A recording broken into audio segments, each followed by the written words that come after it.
हाँ जी जय सर। गुरु जी। प्यारी संगत को कोटि जय गुरु कोटि जी। प्रणाम। गुरु जी की सारी संगत को कोटि कोटि प्रणाम। कोई कहीं पे भी है, गुरु जी की ब्लेसिंग्स हैं सब पे। सबको गुरु जी का सादर प्रणाम। गुरु जी की रहमतें सब पे बनी रहे।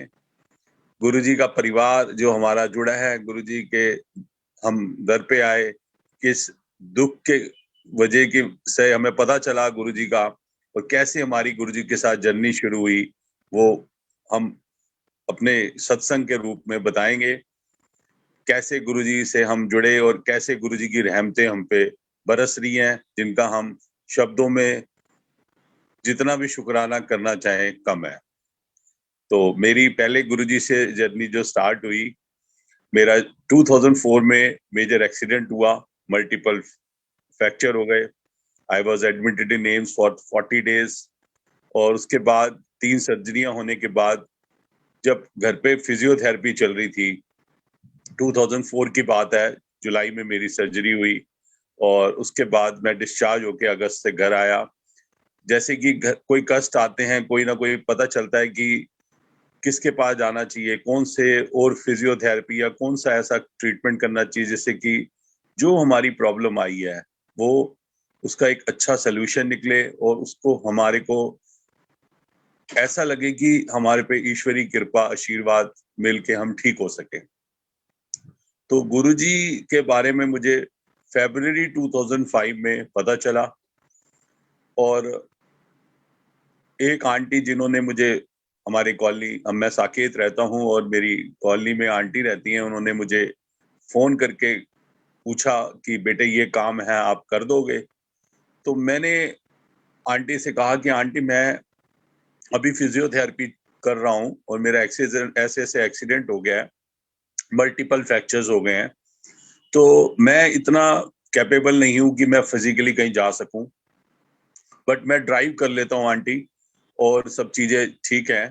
तो आंटी ने कहा कि बेटे क्या हो गया? उन्होंने रीजन पूछा, मैंने उनको बताया आंटी ऐसे ऐसे जुलाई में एक्सीडेंट हुआ, और 2004 में, तब से मैं हॉस्पिटलाइज रहा, अगस्त तक एम्स में एडमिट रहा। उसके बाद मेरी 3 वही सर्जरियां हुई, और उसके बाद आज मेरी तक फिजियोथेरेपी चल रही है।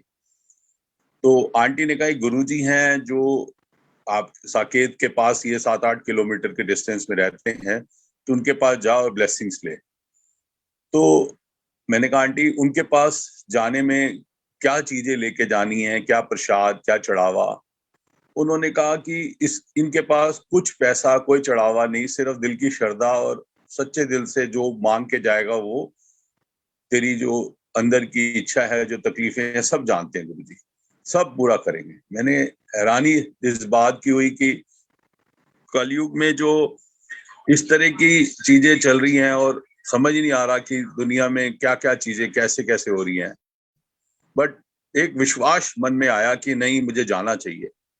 तो मैं जब गुरुजी के पास 5 फरवरी 2005 को फिजिकल रूप में पहुंचा, और मुझे ये भी नहीं पता था गुरुजी से प्रार्थना किस टाइप से करनी है, कैसे गुरुजी के सामने आऊंगा, मैं क्या बोलूंगा, क्योंकि दिमाग बिल्कुल ब्लैंक होता है, कुछ नहीं पता होता। तो आंटी से मैंने पूछा आंटी कैसे प्रार्थना करनी है? तो आंटी ने कहा जो मन के भाव हो बोल देना। अब आंटी ने जो बताई मुझे बात, मैंने उनसे गुरुजी से कही। गुरुजी फिजिकल रूप में विराजमान थे। फरवरी 2005, 5 फरवरी। तो देखा तो गुरुजी के फेस पे इतना तेज, ऐसा लगा जैसे साक्षात मैं रब के दर्शन कर रहा हूँ। तो गुरुजी के जब हमने पैर पकड़ के आशीर्वाद दिया, तो गुरुजी ने यही कहा पहली बारी में ही, जा ऐश कर, जा तेरा कल्याण किता। तो मैं मतलब उस समय स्टिक्स से चलता था, बिकॉज डिसेबिलिटी है परमानेंट मेरे पैर में, बट आज बिल्कुल मैं नॉर्मल हूँ। फिजिकली 27% डिसेबिलिटी है, it is satisfied by AIIMS, but चलने में मेरे कोई लिम्बिंग नहीं है। ब्लेसिंग्स हैं गुरुजी की, इतनी रहमतें कि भाई आज जो हम जी रहे हैं, खाना खा रहे हैं, जो भी चीजें लाइवलीहुड चला रहे हैं, सब ब्लेसिंग्स उन्हीं की है। डे टू डे लिविंग जो हमारी पॉसिबल है, सब उन्हीं का आशीर्वाद है। क्योंकि गुरुजी को रब माना, आशीर्वाद लिया उनसे, और उसके बाद से आज तक हमारी जो जर्नी चल रही है, जो गुरु संगत मिली, कैसे कैसे हमारे डे टू डे एक्सपीरियंसेस हैं, तो वो बहुत ही मतलब दिल से हमें हमेशा इतनी खुशी होती है कि गुरुजी से हम जुड़े, कितना आनंद आ रहा है। लाइफ इतनी मीनिंगफुल हो गई है कि हम उसको शब्दों में नहीं बयान कर सकते, और हर वक्त हमारे दिल से दुआ निकलती रहती है और मंत्र जाप मन ही मन चलता रहता है गुरुजी का। तो मैं कहता हूँ, इससे पहले की जो दुनिया थी हमारी और कैसे हमारा जीवन चल रहा था और आज में कितना फर्क आ गया। तो मैं ये कहता हूँ कि गुरुजी इतने हमारे महान हैं कि हम उनका सारा दिन भी शुक्राना करना चाहें कम है। तो जो मेरा जब एक्सीडेंट हुआ, मैं स्ट्रिक से जाता था, उसके बाद मन में इच्छा होगी कि गुरुजी के पास कब वो 2-4 दिन निकलेंगे, फिर हम गुरुजी के पास जाएंगे। और वहां जाते थे, गुरुजी के यहाँ पे बैठ के चाय प्रसाद ग्रहण करते थे, फिर लंगर प्रसाद खाते थे। तो जो वहां समय बिताते थे, ऐसा लगता था ये हमारे पता नहीं किस अच्छे कर्म हैं जो हम यहाँ आ पा रहे हैं। तकलीफें तो आई हुई हैं, दुख तो चल ही रहे हैं, दर्द भी है, फिजिकल रूप में अभी स्टिक से चल रहे हैं कि कब ये स्टिक छूटेगी गुरुजी, ताकि 80 इयर्स के अंकल हमें सीट देते हैं, बैठाते हैं, कोई दया करता है, तो हम ये चाहते हैं गुरुजी। कहाँ मैं इतना स्ट्रांग था कि अपने दादाजी को अपनी गोदी में उठा के ग्राउंड फ्लोर से सेकंड फ्लोर पे लेके आ जाता था, और आज मैं फिजिकल रूप में ठीक नहीं हूँ, डिसेबिलिटी आ गई, तो आप मुझे कम से कम मेरी ये स्टिक तो छुड़वाओ। कैसे कैसे मैंने वो वॉकर से चलता था मैं, फिर क्रचेस से चलता, उसके बाद आज स्टिक पे आ गया हूँ, स्टिक भी अब नहीं छूट पा रही, और जहां जाता हूँ एक दया का पात्र बना रहता हूँ। तो गुरुजी आप आशीर्वाद दो कि मैं इस चीज से ठीक हो पाऊं। तो गुरुजी का आशीर्वाद, गुरुजी रब है हमारे, जिन्होंने आशीर्वाद दिया, और बार बार जब भी जाते यही कहते हैं, जा तेरा कल्याण किता, जा ऐश कर। तो एक दिन जब मैं फिजिकल रूप में स्टिक छूट गई, और मैं उससे पहले जब गुरु अपनी जॉब मेरी जो मानेसर में थी, तो मैं मानेसर साकेत से जाता था तो 45 किलोमीटर था। तो मैंने कहा गुरुजी मेरी जॉब दिल्ली लगवाओ। तो गुरुजी ने कहा भाई मैं जाते ही लगवा दी थी। तो उससे पहले मतलब हम जो गुरुजी से जाते थे, अंदर ही अंदर मांगते थे, गुरुजी को सब पता होता था, गुरुजी सब जानी जानते, वो गुरुजी हमारे पास्ट प्रेजेंट फ्यूचर सब जानते हैं। बट मन ही मन जैसे हम भगवान के सामने मंदिरों में जाके मत्था टेकते हैं, तो वैसे गुरुजी जो है हमारे फिजिकल रूप में भगवान हमारे सामने थे, और मांगते थे। जब गुरुजी के पास वहां पहुंचते थे, मन ही मन गुरुजी तो देख रहे होते थे, जो हमारे मन में चल रहा होता था वो सब पता होता था गुरुजी। गुरुजी कहते हैं मन में जब भी अभी मान, अब हम जब हमारी ये जो इतने सालों की जर्नी है, उसमें मैं जो अपने आप में महसूस हुआ कि गुरुजी की महिमा, गुरुजी का जो हम शुक्राना कर रहे हैं, और जो हमारे द्वारा हम जो लाइफ स्पेंड कर रहे हैं, वो कैसे अगर हमारे थ्रू हम करें तो हम इतने इतने बुरी तरह फंसे रहेंगे, और हमारा उसका अंत ही नहीं होगा, हमारी परेशानियां बढ़ती चली जाएंगी, उसका कोई सोल्यूशन नहीं है। बट गुरुजी के पास जुड़ने से जो हमारी परेशानियां हैं, वो गुरुजी कहते हैं कि भी 10% मैं तुमसे भुगवाता हूँ, बाकी 90% तो मैं ले लेता हूँ। मगर हमारे जो कर्म अच्छे होने चाहिए, हम जो मन से सोचते हैं करते हैं, कई बार कई चीजों की कैसी कैसी तकलीफें आती हैं, बट अगर सब कुछ सही है तो गुरुजी उनका जो साथ है, उनका जो सिर पे हमारे पर हाथ है, वो इतनी रहमतें, उन इतना हमारे मन में हर पल दुआएं निकलती हैं कि हाँ गुरुजी, आज अगर ये तकलीफ आई है तो आपने आशीर्वाद ना दिया तो हम कुछ नहीं कर सकते। तो गुरुजी इंसानी रूप में जरूर इस धरती पे आए, वो महाशिव हैं, उनकी रहमतें सब पे इतनी बरस रही हैं। आज जो हमारे हम गुरु परिवार में हैं, इतने लोग हमें मिलते हैं, सबका अपना अपना पूर्व जन्म के हमारे रिश्ते हैं। वो जरूर है कि हमें आज मिल रहे हैं, आज हम किसी संगत को जोड़ते हैं कि आज आप गुरुजी के तकलीफों में आप मंदिर जाओ, मत्था टेक के आओ, अरदास करते हैं उसके लिए कि गुरुजी उसको ठीक करो। तो गुरुजी कहते हैं अगर आप किसी के लिए अरदास करते हो, उसके लिए मांगते हो, तो जो अरदास करते हैं किसी के लिए सच्चे दिल से मांगता है, गुरुजी उसको सबसे जल्दी हर चीज से मुक्ति दिलाते हैं। उसकी जितनी ब्लेसिंग्स उस पर क्योर करके करते हैं, कोई नहीं कर सकता।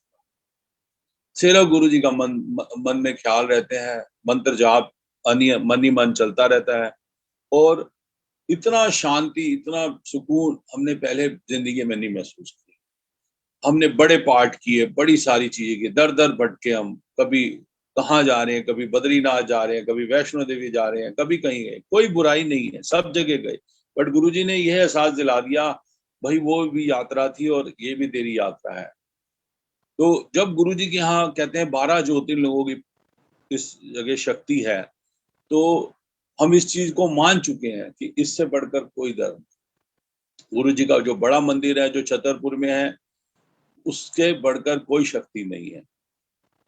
इधर जाते हैं, इतना शांति, इतना अच्छा महसूस होता है। जो संगत है जहाँ सेवा कर रही है, सेवादार है, जो यहाँ के हमारे गुरु भाई हैं, गुरु संगत है, इतने अच्छा लगता है जैसे कि हर एक के साथ उसके गुरु जी के प्रति जो सत्संग वो सुनाते हैं, सुनने का मन करता है। लगता है कि ये और सुनाए और सुने, घंटों बैठे रहते हैं। सत्संग जाते हैं, 2 घंटे का सत्संग होता है, उसके बाद मन करता है और देर बैठे रहे, सबकी बातें सुने, अच्छा लगता है। हर एक का अपना 1 to 1 कनेक्शन है। हर एक के ऊपर गुरु जी की रहमतें बरस रही है। कोई शब्दों में सुना देता है, कोई शब्दों में नहीं सुना रहा, बट गुरु जी सबको ब्लेस कर रहे हैं। वो हम जो चाहते हैं कि हमें ऐसे ब्लेसिंग मिले, वो नहीं, वो गुरु जी जो सबसे बढ़िया होगा हमारे लिए, सबसे बेहतरीन होगा, वही करके देंगे। इसलिए गुरु जी से बढ़कर कुछ नहीं है, गुरु जी साक्षात रब है। उसके बाद मुझे याद है 2005 में 2006 में अप्रैल के महीने में 23 अप्रैल को मेरे दादाजी की तबीयत खराब हुई। तो वो पापा के 4 ब्रदर्स हैं, सबके पास 1-1 महीना रहते थे। तो उस टाइम पे वो हमारे पास थे और उनको लग रहा था कि मेरी क्या तबीयत अचानक ऐसे हो गई, और वो उनको कोई बीमारी नहीं थी, कुछ नहीं था। तो उन्होंने कहा भाई आज मंदिर जा रहे हो, गुरुजी से आशीर्वाद लोगे। गुरुजी एम्पायर स्टेट में होते थे फिजिकल फॉर्म में। तो हम गए और आशीर्वाद लिया, गुरुजी मेरे दादाजी की तबीयत ठीक नहीं है, उनको आप आशीर्वाद से ठीक करो। तो गुरुजी तो रब है, सब जानते हैं क्या चल रहा है हमारे साथ, क्या क्या दादाजी की उम्र है, क्या तकलीफ है, क्या हमारे मन में चल रहा है। तो गुरुजी ने कहा, मेरे बारे में पास्ट टाइम बताया कि तू अपने मम्मी दे पैर दबांदा है, अपने दादाजी दे दबांदा है, दादी दे दबाए तूने है, तो आज जाके अपने दादाजी दी सेवा कर दे, उन्हें पिंडियां दबा नहीं, उन्होंने कान दे विच जो चीजें करता है वो कर दियो। मतलब उनका जो तरीका था, जैसे जैसे मैं जो करता था सारा पता था उनको मेरा पास्ट। तो आज आके कर दियो आशीर्वाद, मेनू ना मंग, उन्होंने मंग लई। तेरे दादाजी दी क्या चाहता है उम्र, 108 साल का 100 आदमी 15 साल का उम्र दिया मैं कहा नहीं गुरु जी जो आपको सही लगे। तो कहते जा आज उन्होंने मालिश कर ली, उन्होंने फिर बख्शीश मंगी कि मेरे को जो मैं सेवा कर रहा हूँ इसके बाद मेरे घर में आपने बेटा बन के आना है। तेरी 2 बेटियां है ना, तो तेरे घर में दादाजी तेरे बेटा बन के आए। तो जो उन्होंने शब्द बोले वो मैंने सेम आके घर में दादाजी के पैर दबाए, उनकी जो सेवा कर सकता था करी। और उन्होंने जो कहा, वचन दिए मुझे कि मैं 1 साल में आऊंगा, तो वो 1 साल में 11 महीने में बेटे के रूप में आ गए। सेम टू सेम मेरे दादाजी है वो बेटा। तो उसका नाम, दादाजी जो हमारे थे उनका नाम जिंदू राम था, मेरे बेटे का नाम बेटियों ने कृष रख दिया। तो वो बीमार रहता था। मेरे फादर इन लॉ ने कहा कि बेटे वो अमित जी वो बीमार है, क्योंकि जहाँ से नाम लिखा था आपने रख दिया के से। तो ये जो चीजें हैं लाइफ लॉन्ग होती हैं, तो आप थोड़ा इस पे थोड़ा ध्यान दो। तो जब हम गुरुजी से जुड़े हुए हैं तो गुरुजी मन में डालते हैं कि हाँ जी ठीक नहीं हुई तो उसके बाद ठीक हो जाएंगी, छोटा है अभी तो। बस बर्थ सर्टिफिकेट पे नाम लिखा तो कृष लिखा गया, तो उसके लिए जो प्रोसीजर किया उस पे नाम लिखा फिर कृष बजाज अलियास जतिन बजाज। और उसके बाद वो ठीक हो गया जतिन के नाम से। उसके बाद वो बीमार नहीं रहा, ठीक है, गुरुजी का आशीर्वाद है, सारे परिवार पे आशीर्वाद है। तो हम जो जिंदगी बिता रहे हैं हमें कुछ नहीं पता कि हम आज क्या चल रहा है, फ्यूचर क्या होगा। गुरुजी के साथ जुड़ने से हमारी जो जिंदगी का जो आगे का फ्यूचर है वो बहुत ही हमें ये सुकून देने वाला है कि गुरुजी रब है। अगर रब हमारे साथ है तो हमें कोई घबराने की बात। किसी तरह की घबराहट नहीं होती। प्रॉब्लम्स तो जिंदगी में सबके साथ कुछ ना कुछ चलती रहेंगी, मगर अगर गुरुजी का साथ है और गुरुजी से जुड़े हैं तो हमें कोई घबराने की जरूरत। गुरुजी इतने महान है, इतनी रहमतें सब पे बरस रहे हैं, हम दिल खुश हो जाता है हमारा जब जिनके पास बैठ जाते हैं। ऐसा लगता है जैसे कि हमारा बिछड़ा हुआ रिश्तेदार मिल गया हो, पूर्व जन्म के रिश्ते, जो हम कहते हैं मेरा ब्लड रिलेशन है, इसके साथ मेरा ये बहुत अच्छा है, वो फीलिंग अब हमारे में खत्म हो गई है कि ब्लड रिलेटिव ही अच्छा रहता है। ऐसा कुछ नहीं है। ये सब गुरुजी ने एहसास दिलाया, बताया कि माँ बाप का हम एहसान सारी जिंदगी मरते दम तक नहीं उतार सकते। माँ बाप सब कुछ है, उसके बाद हमारे गुरुजी हैं। बाकी अगर अच्छा इंसान होगा, उसकी व्यक्तिगत नेचर सबसे अच्छी होगी, उसके साथ लोग प्यार करेंगे, बातें करेंगे, उसका अपना इंडिविजुअल अपना नेचर है। बाकी गुरुजी के साथ जुड़ने से जो किसी की चीजें हमारे प्रति गलत भी होती हैं, वो भी गुरुजी की ठीक आशीर्वाद से सब ठीक हो सकती है।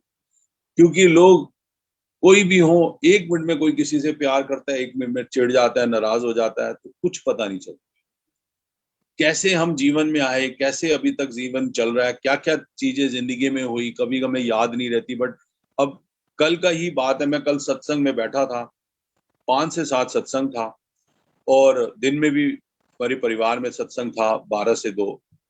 और उसके बाद गुरुजी ने वहां बैठ के जब हम ध्यान लगा के बैठे तो ये दिखान दिया कि तू बचपन में जो तेरा, तू ये कह रहा है ना कि तेरा ये जो एक्सीडेंट हुआ 4 में, उसके बाद तू मेरे से जुड़ा है, ऐसा नहीं है।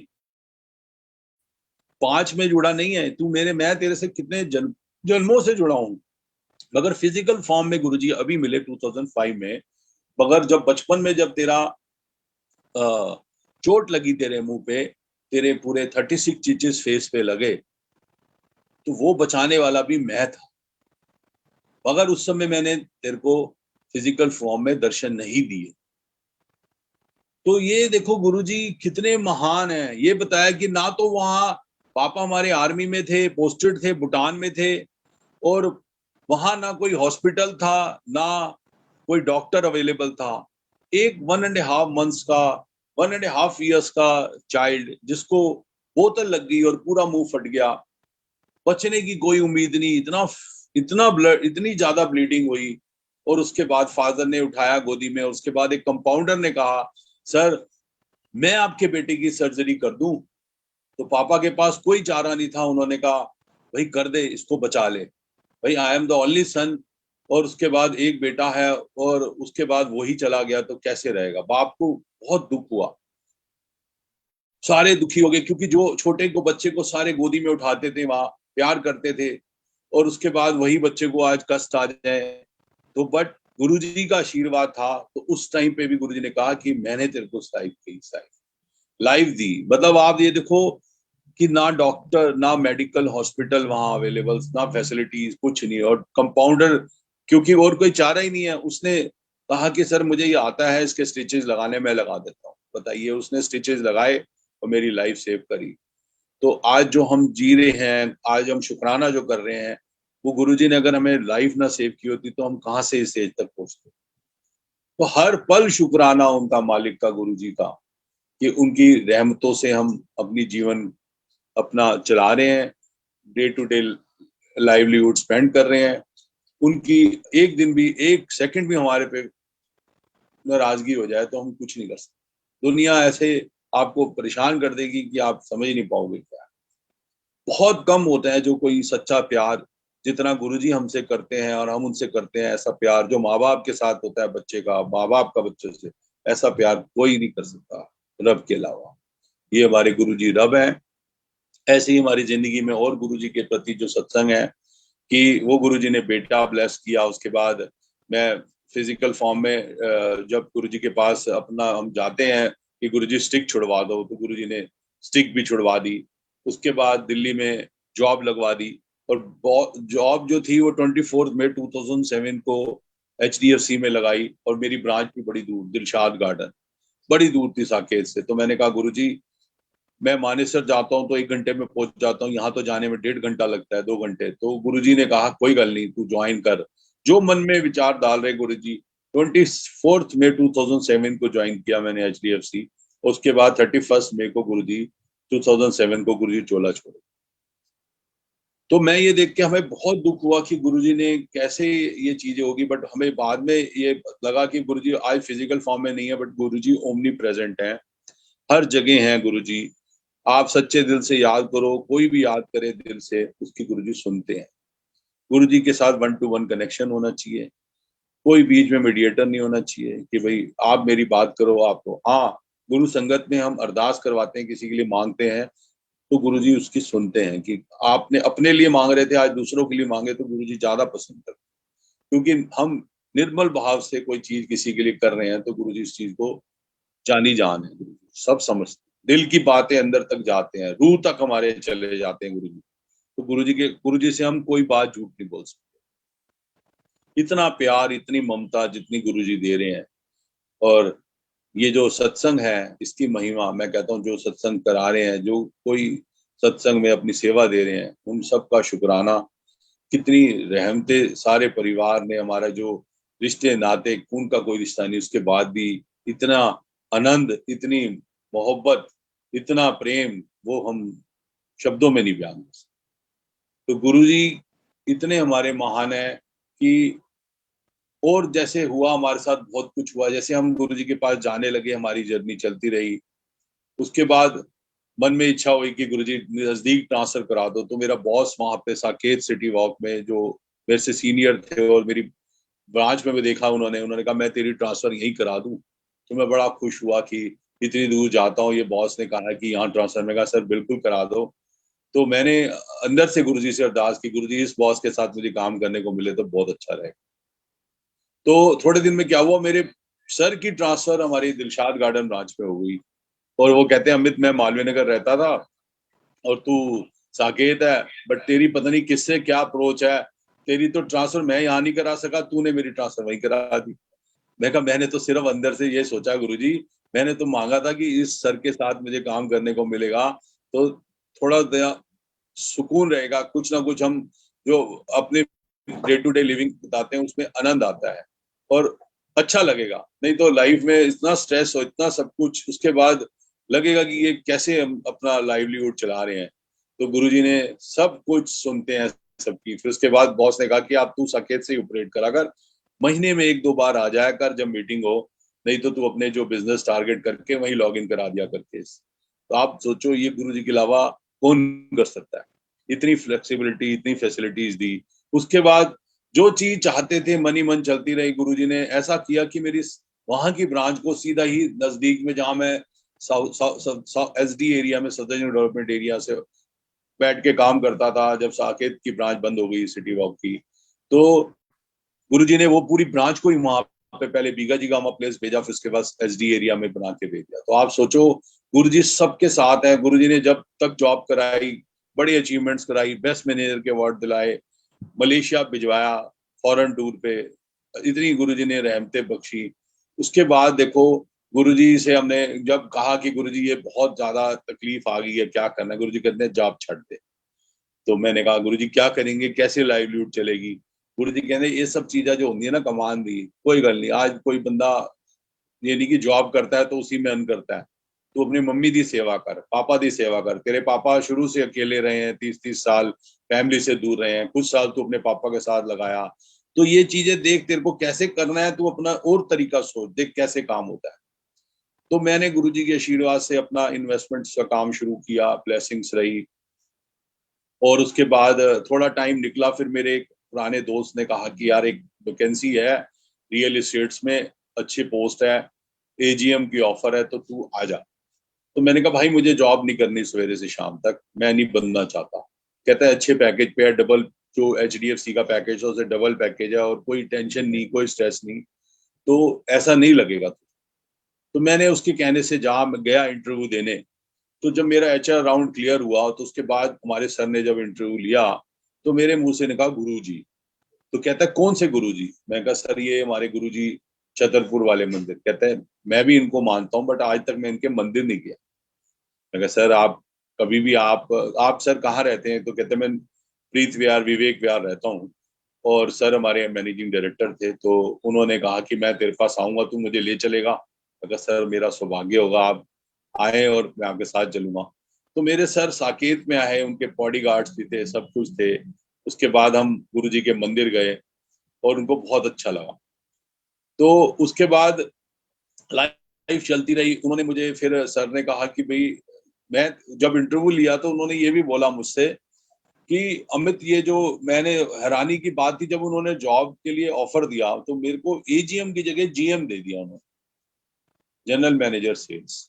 तो मैं हैरान की और बड़ा खुश भी कि मेरे को तो ऑफर थी एजीएम की, और मेरे जो दोस्त ने मुझे बुलाया था वो मुझसे सीनियर था एचडीएफसी में, उसको कैसे जूनियर पोस्ट दे दी, उसको एजीएम दे दी।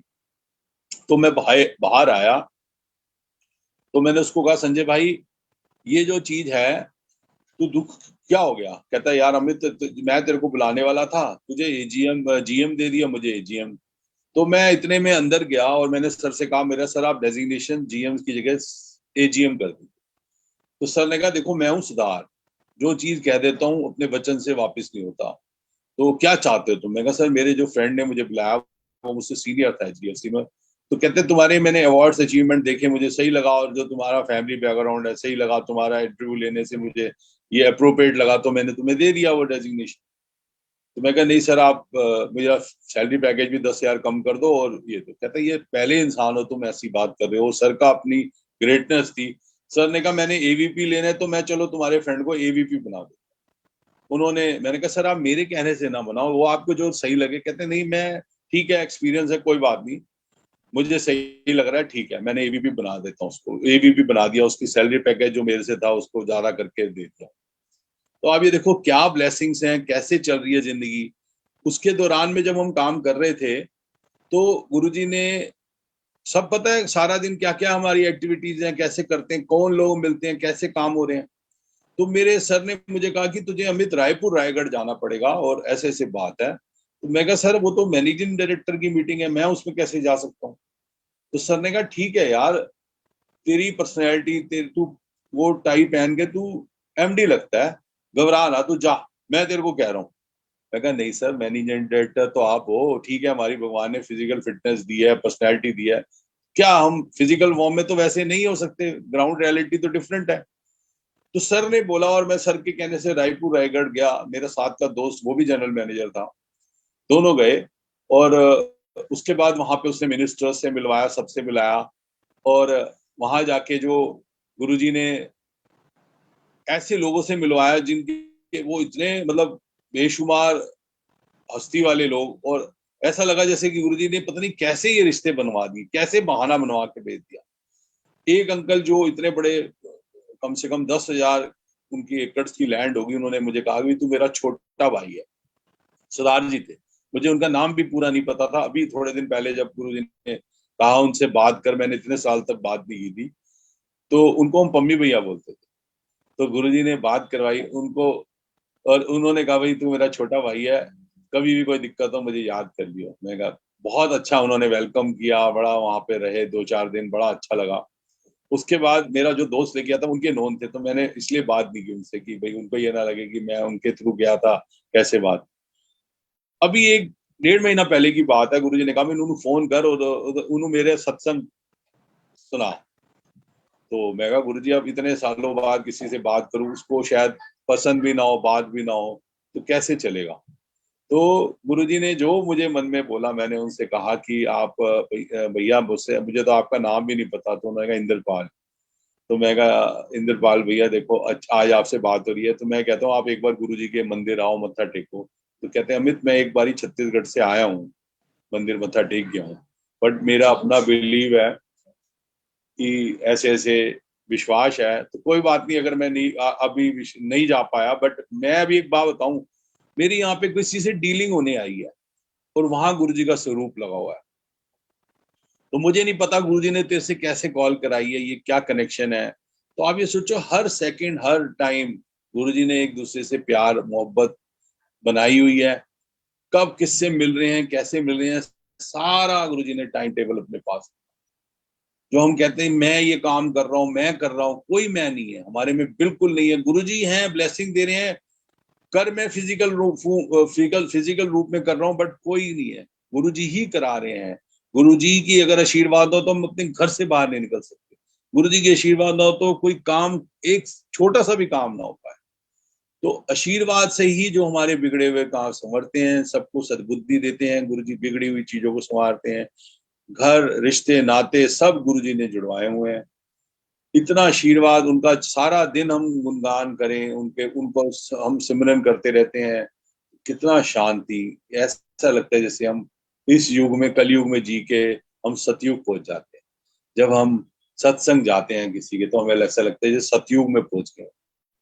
कोई ये नहीं कहता आप कौन, कहाँ से आए हो, कहाँ किस तरह से आए हो, कि किसने मैसेज भेजा था। हम जाते हैं, अपनी जगह ले लेते हैं, बैठने की जगह जगह मिलती है।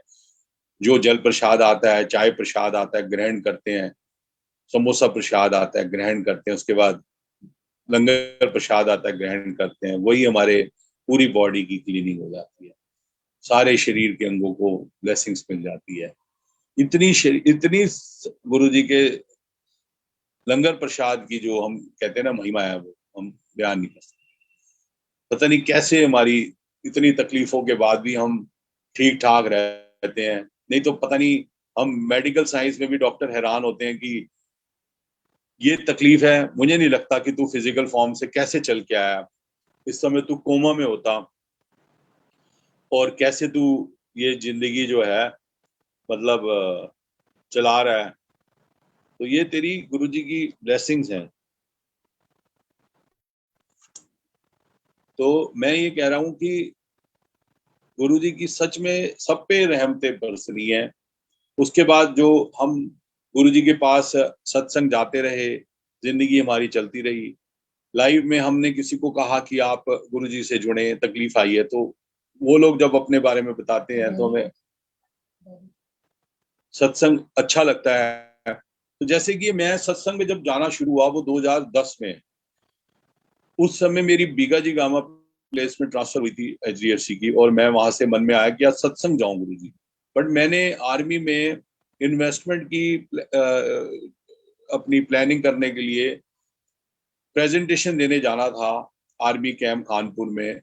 और पहले से ही 15-20 दिन, एक महीना पहले वहां के ऑफिसर्स को बताया हुआ था कि सर मैं आऊंगा, और ऐसे से आप अपने ऑफिसर्स, जीसीओज, एनसीओज, जवान्स को एक जगह पे असेंबल करके, ताकि मैं उनको सबको अलग अलग इन्वेस्टमेंट बता सकूं और इन्वेस्टमेंट के लिए अपनी जो सेल्स टारगेट पूरे कर सकूं।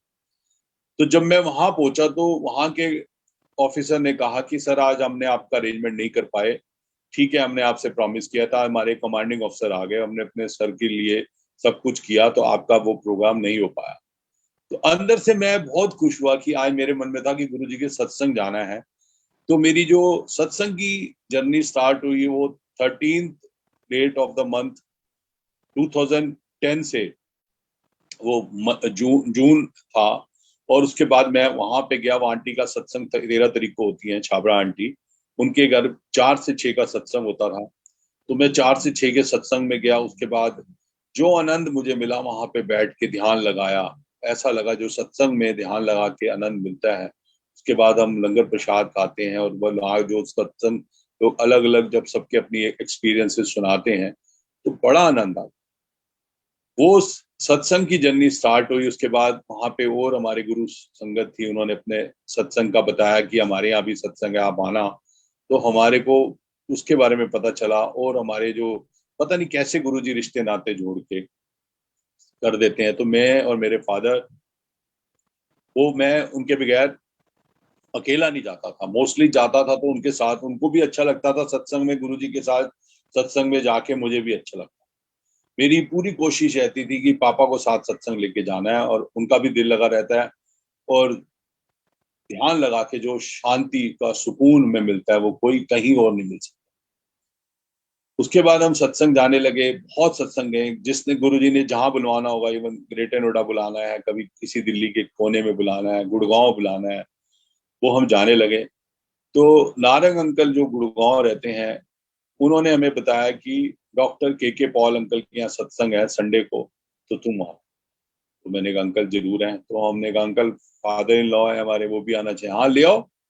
मैं ठीक है। हम हमारे father in law, he was IAS retired, और हरियाणा में काफी सीनियर लेवल पे थे, कमिश्नर लेवल पे रिटायर हुए हैं, और एलएलबी पढ़े हुए थे। तो दिल्ली के स्पेशल मेट्रोपॉलिटन मजिस्ट्रेट भी रहे थे 5 साल।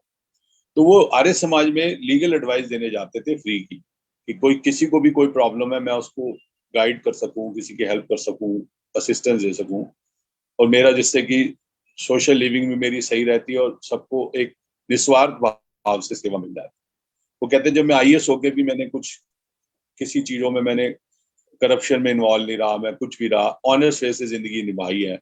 और उनको किताबें लिखने का और पता नहीं क्या था, उनको गुरुजी से भी जुड़ने के बाद बड़ा अच्छा लगा। अब देखो गुरुजी की उनपे क्या रहमत हुई, हर चीज का टाइम फिक्स है। उन्होंने कहा अमित जी मेरी थोड़ी तबीयत ठीक नहीं है, आप मेरा थोड़ा ब्लड टेस्ट करा दो। तो मैंने कहा डैडी ठीक है। घर के पास कालका जी के पास उनके कोई डॉक्टर थे, उनके पास गए और टेस्ट कराने के बाद हम थोड़ा सत्संग में 15 मिनट लेट हो गए। 12:30 का सत्संग शुरू होना था, हम 1:45 पहुंचे।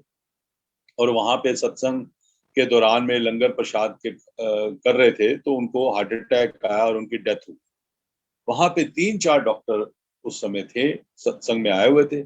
उन्होंने कहा ही इज नो मोर। एक डॉक्टर, सारों ने कहने के बाद जो लगा, एक डॉक्टर ने कहा इनको आरएमएल हॉस्पिटल ले जाओ। तो मेरे मन में आया कि आरएमएल गवर्नमेंट हॉस्पिटल है, शायद वहां केयर ना कर पाए, तो जो ये पोजीशन है अगर थोड़ा सा भी उम्मीद होगी तो वो बच जाएंगे, तो इससे अच्छा कहीं एस्कॉर्ट्स ले जाएं। तो उन्होंने कहा हाँ, डॉक्टर ने कहा एस्कॉर्ट्स ले सकते हैं, वो ठीक है।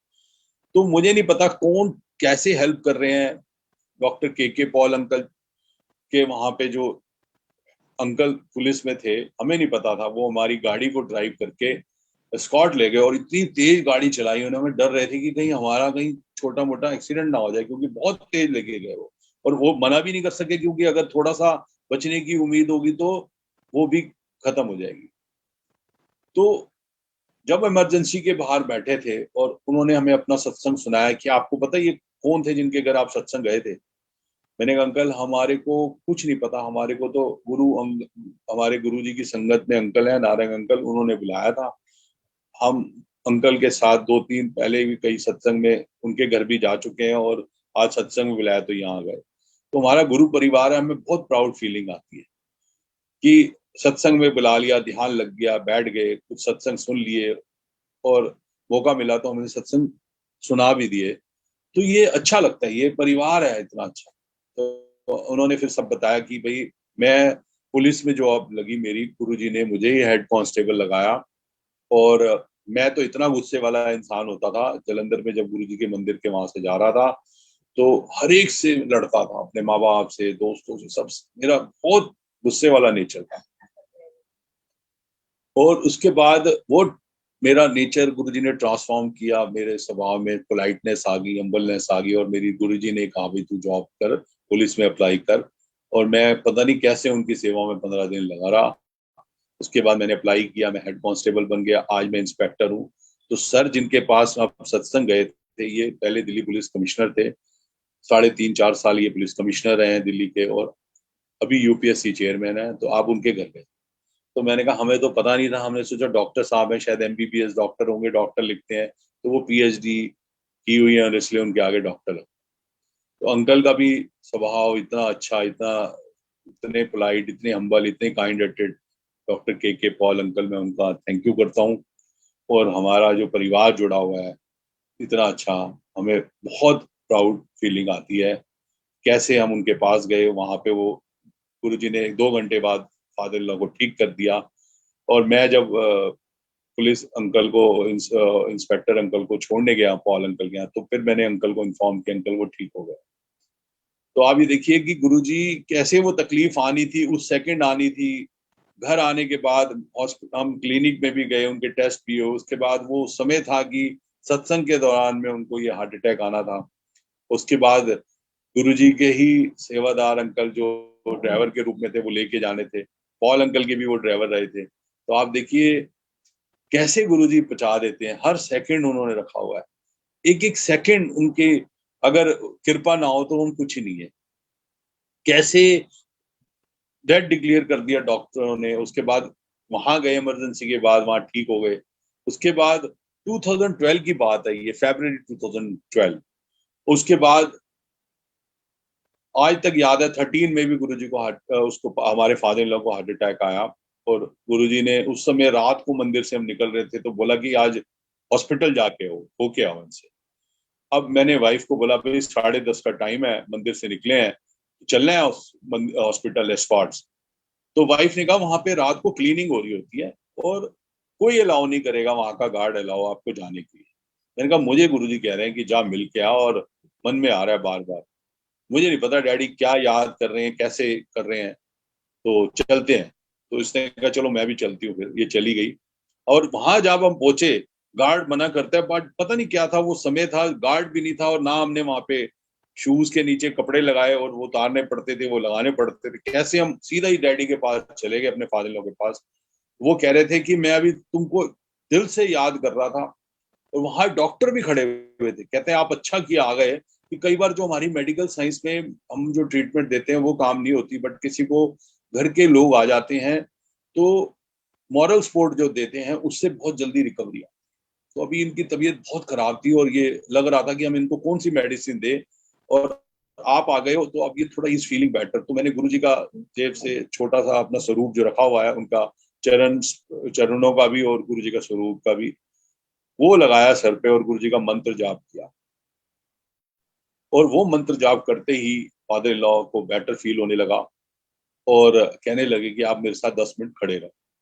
मैं कहा ठीक है डैडी, हम 10 मिनट क्या 15 मिनट खड़े, मुझे अच्छा लग रहा है। और मुझे लगा कि कल सवेरे 11 बजे से पहले कोई मिलने का टाइम, जो विजिटिंग आवर्स होते हैं उससे पहले कोई नहीं आएगा। बट आज मैं वाकई गुरु जी को आपके याद कर रहा था, और कह रहा था कि मुझे कोई भिजवा दो। डॉटर से भी मिले, अच्छा लगा उनको। तो मैंने कहा देखो कैसे गुरुजी कराते हैं। और देखो गुरुजी की जो बुक है उसका नाम भी, उन्होंने हिंदी की जो वर्जन है उसका, एक इंग्लिश की जो बुक है उसका नाम लाइट ऑफ डिविनिटी है, और जो मेरी वाइफ का नाम हिंदी में है दिव्या आभा। तो वो ही मेरी वाइफ का नाम भी दिव्या आभा है, बुक का जो नाम है। तो ये गुरुजी ने ब्लेस किया है, आशीर्वाद है। उसका जो पोलाइटनेस, उसकी हम्बलनेस, काइंडनेस, इतनी सब, इतनी प्योरिटी सब है, ये सब गुरुजी ही करा रहे हैं। कैसे हम मिलते हैं हस्बैंड वाइफ के रूप में, कैसे मिलते हैं, गुरुजी ने किस जन्म में कैसे रिश्ते नाते जोड़े हुए हैं, मैं तो हैरान होता हूँ। मैंने अपनी जिंदगी में कभी रिश्ते ज्यादा नहीं देखे। मैं तो मतलब मेरे कह रहा हूँ कि हैरानी की बात है कि एक ही लड़की मैंने शादी के लिए देखी, और उससे से मेरी शादी। और कैसे वो सब करा देते हैं, कैसे गुरुजी से हम फिजिकल फॉर्म में नहीं मगर मिले थे, बट कैसे गुरुजी ने सब चीजें कराई हैं। मैं उनका तहे दिल से जितना शुक्राना सारी मरते दम तक करता रहूंगा, मैं नहीं कर सकता, इतनी उनकी रहमत। तो गुरुजी की जो रहमतों की बात कर रहे थे, तो फादर लॉ को भी लाइफ दी 13 में, फिर वो ठीक होके घर आ गए। और उसके बाद 14 में मेरी मदर बीमार हो गए, और 2-3 महीने जब गुरुजी ने कहा था ना जॉब छोड़ दे, तो जो उस टाइम पे था तो वो सेवा करनी थी। और ये नहीं कि जो हम जॉब करते हैं तो ज्यादा जिंदगी में अर्न करते हैं और कोई चीजें और कर रहे हैं, और कोई काम ऐसे कर रहे हैं जो प्रॉब्लम सॉल्व कर रहे हैं अपनी घर की, कहीं कहीं प्रॉपर्टीज इशू हैं, कुछ चीजें हैं, तो गुरुजी हेल्प नहीं करते, सब कराते। वो अगर हमारे साथ है, उनका आशीर्वाद है, तो जो हम जिंदगी भर नहीं कमा सकते, जो वो सॉल्व करवा के करा सकते। सारी जिंदगी लगे रहे ना हम, कुछ नहीं कमा सकते जिंदगी। अगर उनकी चीजें हमारे पे आशीर्वाद है, तो जो चीजें हम सॉल्व करा लेते हैं वो उन्हीं का आशीर्वाद है। तो कोई चीज मुश्किल नहीं है। बड़े बड़े जज, बड़े बड़े प्रॉब्लम्स जो आती हैं कहीं किसी रूप में, एडमिनिस्ट्रेटिव प्रॉब्लम्स, वो सब गुरुजी सबको सद्बुद्धि दे के ठीक करा देते। गुरुजी कहते अगर इसने सोचा है ना तो ये नहीं करेगा, कराऊंगा मैं, बहाना है ये सब, ये तकलीफ आई है, कोई नहीं, तू चिंता ना कर, सब हो जाएगा। तो ये एक आस है, एक उम्मीद है, पक्का फेथ है। ये नहीं कि कोई चीज नहीं हो सकती, इम्पॉसिबल कोई चीज नहीं है, सब चीज पॉसिबल है। इतना प्यार, इतनी मोहब्बत, इतना विश्वास गुरु जी की जो दर पे है वो कहीं और नहीं है।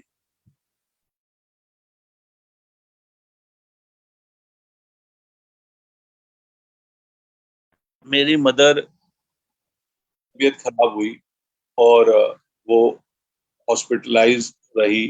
उसके बाद घर आके जो हमने सेवा की उनकी, और उसके बाद गुरुजी ने उनको भी अपने चरणों में ले लिया। नहीं तो जिस ढंग से तकलीफ आई थी, अगर वो सफर करती तो बहुत ज्यादा करती। बट ब्लेसिंग्स गुरुजी की हैं हमेशा सब पे, तो उसी ब्लेसिंग से ही सब चीजें गुरुजी करा रहे हैं। ये नहीं कि मेरे साथ ज्यादा ब्लेसिंग है, गुरु संगत में कोई भी जा रहा है सत्संग में बैठ के ध्यान लगाता है, एक दूसरे की प्यार से बैठ के सत्संग सुनेगा, इज्जत करेगा, तो गुरु जी सबको इक्वली ब्लेस कर रहे हैं। कोई दिल से शुक्राना करता है, कोई नहीं समझता इस बात को, कोई इग्नोर करता है। बट अगर गुरु जी की आशीर्वाद ना हो, हम अपने आप को कहें कि मेरे में ये एबिलिटी है, मैं ही करा सकता हूँ, तो ऐसा कुछ नहीं है। ये सब इल्यूजन है। गुरु जी ओमनी प्रेजेंट है।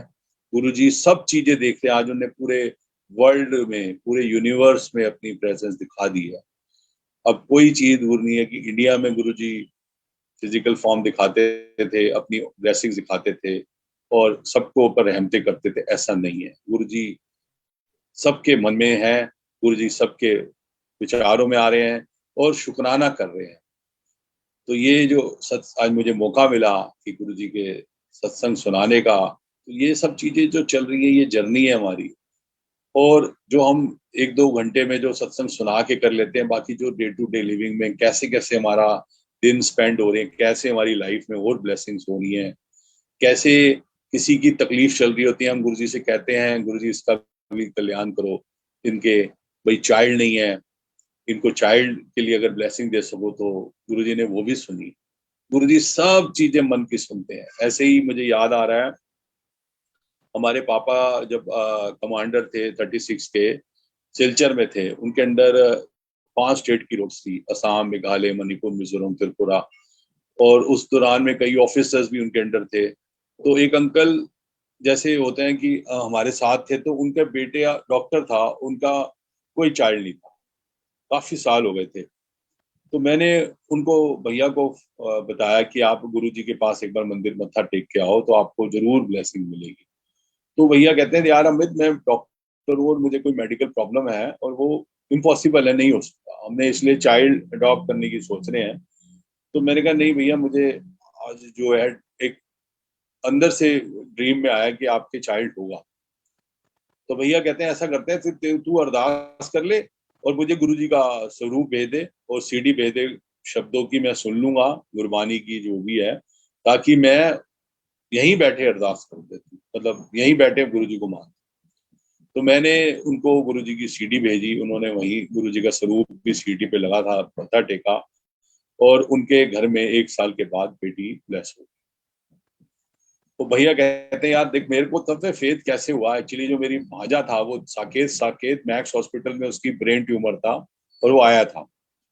तो वो सरदार लड़का कभी, बच्चा कभी नहीं गया था आज तक गुरु जी के मंदिर, तो छोड़ो, वो कहते हैं उसके पेरेंट्स बता रहे थे, वो भी डॉक्टर्स थे, वो कहते हैं कि ना तो ये कभी गुरुद्वारे गया है, ना ये पूजा करता है। और मेरे को कहता है मामू मुझे बड़ी घबराहट सी हो रही है सर्जरी में, मेरी ब्रेन ट्यूमर की सर्जरी है। तो मैंने कहा बेटे तू घबरा मत, तू गुरु जी के यहाँ चलेगा, आशीर्वाद दिला देते हैं। तो ट्यूसडे को उसकी सर्जरी थी, 2008 की बात होगी। तो वो हमारे साथ गुरुजी मंदिर गया और वहां जाके उसने कहा कि मम्मी मुझे लॉकेट चाहिए। जैसे ही उसने लॉकेट का नाम लिया, पता नहीं कैसे एक अंकल सेवादार अंकल आए, 5 लॉकेट उसको पकड़ा के चले गए गुरु जी के स्वरूप के। कहता मम्मी मैं ना सर्जरी कराऊं, आप डॉक्टर हो, कम से कम मैक्स के डॉक्टर से आप कह के कि ये लॉकेट बना के मैं सर्जरी कराऊं, ताकि मुझे लगे गुरु जी मेरे अंग संग है। तो मम्मी कहते हैं ऐसा नहीं होता कि हम तेरे लिए स्पेशल परमिशन लेंगे, बट ठीक है अगर कोई चीजें होती होंगी तो पता करेंगे, तो बस गुरु जी को मन ही मन याद कर। तो उस लड़के ने मन ही मन याद किया, गुरु जी को मंत्र जाप करता रहा। उसकी ब्रेन की जो ट्यूमर की सर्जरी थी 4 o'clock स्टार्ट हुई, और जैसे हम भी पता था कि सर्जरी चल रही है, 5 o'clock मुझे जैसे ध्यान लगा के बैठे हैं उसके लिए गुरु जी का, कि गुरु जी उसको ठीक करो, सर्जरी में जो भी डॉक्टर ऑपरेट कर रहे होंगे आप ऐसा करो कि ब्रेन ट्यूमर परमानेंटली क्योर हो जाए। तो वो 5 बजे गुरु जी कहने जाओ मम्मी ਨੂੰ मुबारकबाद दे दे, वो बोल भाई ऑपरेशन ठीक हो गया, चिंता करने की लोड़ नहीं। तो मैं भैया उनके पास गया, दीदी को बोला कॉन्ग्रेचुलेशन दीदी, आपके बेटे की सर्जरी ठीक हो गई, अब पैकिंग चल रही है। तो कहते हैं हाउ डू यू नो, हम तो अंदर डॉक्टर से बिल्कुल हमारा क्लोज टच है और हम देख रहे हैं कि हाउ डू यू नो कि ये पैकिंग चल रही है, हमें भी डॉक्टर ने यही बोला।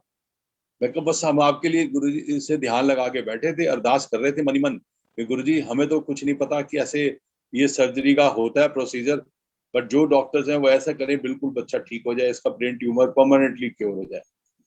तो गुरु जी ने बिल्कुल उसकी सर्जरी कामयाब करी। 7 बजे वो बिल्कुल बाहर आया और उससे पहले मतलब इतना विश्वास दिला दिया कि बिल्कुल ठीक हो गया। उसके 2-3 महीने बाद उसका रीटेस्ट भी हुआ कि दोबारा तो नहीं हुआ, तो वो बिल्कुल नहीं हुआ, बिल्कुल ठीक है। Now he has completed MBBS डॉक्टरी, उसके बाद एमडी कर रहा है वो। और मतलब आप ये देखिए वो भी गुरु जी को मानता है, ब्लेसिंग्स हैं, कहता है देखो मैं उस समय जो छोटे में तकलीफ आई और कैसे ठीक किया, मैं तो कभी गुरुद्वारे भी नहीं गया था बीइंग सिक चाइल्ड, कैसे मैं पहुंचा दिया, आपने बताया। तुम्हारे मन में यही होता है कि हम किसी का दुख नहीं कम कर सकते, बट अगर हम किसी को किसी से जोड़ देते हैं, किसी जगह डायरेक्शन दे देते हैं, हम किसी को बता देते हैं कि गुरुजी के यहाँ जा और जगह भटकने से अच्छे आप अपना ये टोटका कर दो, ये कर दो, उससे कोई फर्क नहीं पड़ेगा। वहमों से गुरुजी ने दूर कर दिया है कि पहले लगता था मैं यहाँ जाऊंगा वहां जाऊंगा, ये व्रत रखूंगा, ऐसे रखूंगा, ठीक हो जाऊंगा, ऐसा कुछ नहीं है। गुरुजी से सच्चे दिल से जुड़े रहेंगे, अपने आप सब चीजें गुरुजी करा देते हैं। 2 मिनट कहीं पे भी बैठ के मंत्र जाप कर लें, उसी से शांति मिल जाती है, उसी से डायरेक्शन बन जाती है। तो ये नहीं होता कि मैं किसी जगह जाऊंगा मेरा ये उसका सोल्यूशन होगा। सब पता है गुरु जी, हमारे अंदर का भी पता है, क्या प्रॉब्लम्स आ रही है सब पता है। गुरु जी को कुछ बताने की जरूरत, गुरु जी जाने जान है, गुरु जी हमारे रूह तक चले जा सकते हैं। वो अब ये भी नहीं पता कि अब ये हम सोचेंगे, उससे पहले उनको सब पता है। उनको हम कोई चीज छुपा नहीं सकते, उनका सीसीटीवी कैमरा हमेशा चल रहा है, वो हमेशा ऑन है। तो इतना निर्मल भाव, इतनी शांति गुरु जी के जो दर में है वो कहीं नहीं है। गुरु जी ने सारी संगत को संभाल के रखा हुआ है, गुरु जी ने सारे यूनिवर्स की संगत को, कहीं किसी भी वर्ल्ड के किसी भी कंट्री में रह रही है, वो ये नहीं है कि मैं वहां हूँ। आज इतना प्यार, इतनी ममता, हमारे को इतना अपनापन लगता है कि हम किसी से मिलते हैं कोई ये नहीं कहता है हम स्ट्रेंजर हैं। तो इतना ब्रदरहुड, इतना सिस्टरहुड रिलेशनशिप, इतनी ह्यूमैनिटी, इतना प्यार कहीं नहीं है। वो बुक्स में एग्जाम्पल नहीं है, ये प्रैक्टिकली एग्जाम्पल है जो हमने गुरु जी के यहाँ पे आके, गुरु जी की सत्संग में जाके, गुरु जी के मंदिर में जाके डे टू डे अपनी जो लिविंग हम स्पेंड कर रहे हैं उसमें फील कर रहे हैं। तो हमारे अंदर इंटरनल फीलिंग आ रही है, इनर फीलिंग्स आ रही है, वो वाकई ही गुरु जी की रहमतें हैं और बहुत कुछ है। तो गुरु जी ने सबको ब्लेस किया। आज किसी भी हम गुरु जी के पास, एक मुझे याद है एक हमारे कॉलोनी में एक लड़की की शादी नहीं हुई, तो हमने अंकल को बोला कि अंकल कहते हैं बेटे मेरे भी थोड़ा बैक पेन है, तो कितने बजे चलना है आज गुरु जी के यहाँ। तो मैंने कहा अंकल मैं ऑफिस से आ जाता हूँ 7:30-8 बजे, उसके बाद चलते हैं। तो अंकल कहते हैं अगर आपको तकलीफ ना हो तो आप ही ड्राइव करके चलोगे। हाँ अंकल, पापा मैं और आप चल रहे हैं। तो कहते नहीं वाइफ भी चलेगी। मैं बिल्कुल अंकल 5 लोग जा सकते हैं, कार में चलेंगे। तो अंपायर स्टेट हम गुरु जी के पास पहुंचे और वहां पे बैठे थे तो गुरु जी कहने तेरे रिश्तेदार हैं। मैं कहा गुरु जी मेरी कॉलोनी दे रहने, कहने पूरी कॉलोनी नु इत्थे लिया। तो आप ये देखो कि गुरु जी ने कैसे वो उसको ब्लेस किया और उसकी थोड़े दिन बाद मैरिज हो गई और कैसे उसको ब्लेस कर दिया पूरी फैमिली को। तो ये गुरु जी सब जानते थे किसको कैसे ब्लेस करना है। कोई काम नहीं हो रहे उसमें भी भलाई है। हम कहते हैं ये चोट आए लग गई, गिर गए हम, बहुत बड़ा मेजर एक्सीडेंट होना था, ये चोट से मिनिमाइज हो गया। तो ये तो गुरुजी हमें जो चीजें मिलती हैं तकलीफें, आप हमें इतनी शक्ति दे दो, इतनी एबिलिटीज दे दो कि जैसे आपने पूरे ब्रह्मांड के सारे लोगों को संभाल के रखा हुआ है, आपसे बढ़कर तो गुरुजी शक्ति हमने देखी ही नहीं। तो ऐसे गुरुजी हमारे में भी थोड़ी सी कुछ एटलीस्ट ये हिम्मत दे दो, इतनी शक्ति दे दो कि हम अपने दुख से निकल सकें और हम इसको ये सोचें ये हमारा पार्ट एंड पार्ट लाइफ का है। कोई बात नहीं, अगर ये थोड़ा टाइम रहेगा, ये परमानेंट नहीं है, धीरे धीरे ठीक हो जाएगा। तो गुरुजी इतने महान हैं कि सब पे अपनी रहमतें बरसा रहे हैं। तो गुरुजी की रहमतों का और है कि जब हम ऑफिस जाते थे किसी ने देखा भाई हमने गुरुजी का पेन लगाया हुआ है, और गुरु जी का स्वरूप है। कहता है अंकल ये कौन है? तो गुरु जी की जैसे हम संगत में बोलते हैं अंकल आंटी, तो जब वो जुड़ गए तो उसने कहा सर ये कौन है? मैंने कहा ये हमारे गुरु जी हैं। कहता मैंने अपने फ्रेंड के यहाँ भी देखा है, वो बहुत उसकी अर्निंग में प्रॉब्लम हो रही थी, आज वो जब से आपके गुरु जी के यहाँ जाने लगा है बहुत अच्छा फ्लरिश हो गया है, प्रॉस्पेरिटी है, बड़ा अच्छी उसकी फैमिली लाइफ बदल गई है। तो सर मैं भी जाना चाहूँ, चला जा? मैंने कहा बिल्कुल चला जा। कहता सर मैं ईस्ट दिल्ली रहता हूँ, आप मुझे गाइड कर दोगे? मैंने बिल्कुल गाइड कर देंगे, आप कुतुब मीनार तक पहुंच जाओ, उसके बाद मैं आपको रास्ता बता दूंगा। तो उसने ये मेरे से बात करने से पहले अपने फ्रेंड से पूछा कि मैं चला जाऊं। उसके फ्रेंड ने उसको ज्यादा बताया नहीं, क्योंकि दोनों का वो आर्टिफिशियल ज्वेलरी सेट का काम था। तो उसके पता नहीं मन में आया कि अगर मैं भी भेजूंगा तो ये भी मेरे मेरे से आगे निकल जाएगा, पता नहीं क्या दिमाग में आया, तो उसने नहीं बताया। तो फिर उसने कहा सर वो मेरा फ्रेंड पता नहीं क्यों हेसिटेट कर रहा है, क्या वाकई ये मतलब ऐसा है कि मुझे जाना चाहिए? मैं कहा बिल्कुल जाना चाहिए, यहाँ ब्लेसिंग मिलेगी आपको। ये तो आप चले गए तो इसके बाद तो आपको पीछे मुड़ के नहीं देखना, अपना अपना मैं आपको जोड़ने वाला नहीं हूँ, आपका गुरुजी से कनेक्शन है, और आप जुड़े रहो तो परमानेंट जुड़े रहो। अगर जो हमारे पास कष्ट आ रहे हैं वो आ रहे हैं अपने कर्मों की वजह से आ रहे हैं, इसमें गुरुजी का कोई दोष नहीं है। गुरुजी तो हमारे को बचा रहे हैं हमारे चीजों से। वो तो उनपे हम, मैं कहता हूँ उनपे हम एक तरह से बोझ हैं। सारा दिन हम गुरु जी को तंग करते हैं किसी चीजों के लिए, तो बोझ है हम गुरु जी को। हम गुरु जी का क्या भला कर रहे हैं? हम तो सिर्फ शुक्राना कर सकते हैं गुरु जी का। जब तक सांसें चलेंगी तब तक, मरते दम तक शुक्राना करें। तो वो गुरु जी के पास पहुंचा और कहता है सर मैंने ना कोई प्रॉपर्टी का एक इन्वेस्टमेंट करनी थी, फॉर्म भर रहा था। वो 7,000 रुपए का मैं ग्रेटर नोएडा में मैंने अप्लाई किया फॉर्म, और अगले दिन जब अप्लाई करके काफी दिन की वेटिंग आई, 1-2 महीने बाद वो मेरा ड्रॉ में निकल गया सर नाम। और आप मानेंगे नहीं, मेरे पास day to day living spend करने के लिए मनी नहीं थी, फाइनेंशियल इतने क्राइसिस थे। उसके बाद देखो सर मेरे को 65 लाख रुपीज घर पे बैठे बैठे उस प्लॉट का प्रीमियम मिल गया, क्योंकि मैं किस्तें तो पे कर नहीं सकता था। मुझे 65 लाख रुपीज का प्रीमियम मिल गया बैठे बैठे, और आज मैंने वो डिपॉजिट कर दिए हैं और मेरे को पर मंथ अर्निंग हो रही है। सर देखो मुझे, मैं आपको इतना शुक्राना करूंगा कि मैं आपके कहने से गुरुजी के मंदिर गया और मेरे को देखो गुरुजी ने 7,000 रुपए की 65 लाख रुपीज की लॉटरी निकाल दी, प्रीमियम मिल गया। और आज उसके बेस पे मैं अपने फैमिलीज को मेंटेन करके रख रहा हूँ। कैसे मेरी लाइफ चल रही है वो गुरुजी की रहमत है। तो अब वो हमें नोएडा के सत्संग में मिला, एनुअल सत्संग में, और वहां उसने ये बताया। तो फोन नंबर भी मिस हो गया, मतलब सब कुछ था, बट देखो गुरुजी ने वो उसको मिलवा के शुक्राना करवाया कि देख भाई तूने भेजा था। मैं कहा सर गुरुजी हमने तो क्या कराना, किसको क्या करा रहे हो, और क्या लॉटरी दिखवा रहे हो? आप ही हमारी सबसे बड़ी लॉटरी हो, सबसे बड़ी लॉटरी आप। अगर आप ना मिले होते तो हमारी सारी जिंदगी बेकार, सब पैसा, जमीन जायदाद सब यहीं रह जाता है। सब हम अपनी औलाद के लिए, सबके लिए छोड़ जाते हैं। जो हम आपके साथ जुड़ गए हैं यही हमारे साथ जाएगा। जो गुरु संगत में प्यार मिलता है, एक दूसरे के साथ जाते हैं, बैठते हैं, आपस में टाइम स्पेंड करते हैं, निष्काम भाव से उसके लिए सोचते हैं, यही साथ जाएगा। किसी के लिए अरदास करते हैं, कोई चीज होती है, कोई बीमार होता है, कोई प्रॉब्लम आती है, कोई किसी रूप में हमें याद करता है कि मेरी ये प्रॉब्लम है, अगर हम किसी तरह से थोड़े से निपुण हैं तो वो सब चीजें करा देते हैं। और मेरे को याद है हमारे ये नहीं होता कि गुरु संगत में ही किसी को कोई प्रॉब्लम है, गुरु जी कहते जो इंसानियत में कोई रिश्ते हैं, अगर आप किसी की मदद करते हो तो करके भूल जाओ, आपकी कहीं ना कहीं कहते हैं ना आपको उसकी ब्लेसिंग मिलनी मिली। मैं इसके साथ जय गुरु जी कहूंगा। गुरु जी का लख लख शुक्राना।